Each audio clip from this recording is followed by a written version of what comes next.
Good morning, this is the latest market news. I'm Uliana. Stocks in Tokyo gained on Wednesday, leading Asian markets higher as investors awaited a decision by the US Federal Reserve on quantitative easing.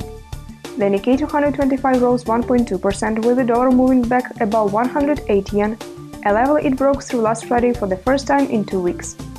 A stronger dollar is generally better for Japanese exporters who earn in dollars and spend in yen back home. Still, Wednesday's gains were kept ahead of the US Central Bank's decision on interest rates later in the day. Korea's Kospi was up 0.9% and Taiwan's TAIEX was up 0.6%.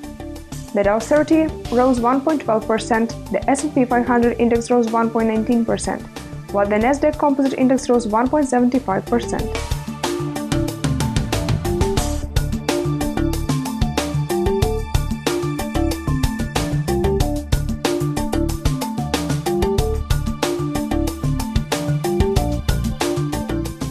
The dollar gave up early gains Wednesday in Asia against the yen after Japan's September preliminary industrial output data gained 2.7%, above an expected 2.2% increase on months, for the first rise in 2 months.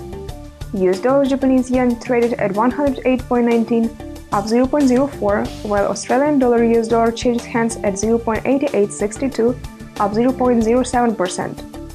Euro US dollar traded at 1.2734, down 0.01%. The FOMC decision, the key event risk for the market on Wednesday, with many investors on the sidelines. The Fed is widely seen closing its bond buying program through uncertainty as to whether or not the statement will contain dovish or hawkish language surrounding interest rates, prompted investors to avoid the greenback ahead of time.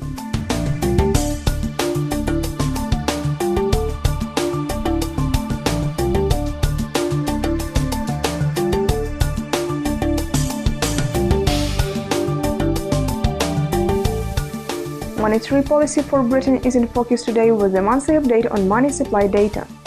Later, the US economy takes center stage with the release of the Federal Reserve's policy statement. UK money supply 9:30 GMT. Britain's economy continues to post encouraging signs of recovery, but there are still some nagging challenges, including a contraction in real wage growth.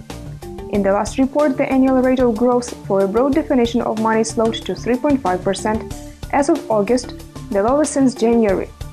If today's update from the Bank of England shows that M4 dipped again in September in annual terms, one might reasonably conclude that McCaffrey-based view of monetary policy is gaining traction, if only on the margins.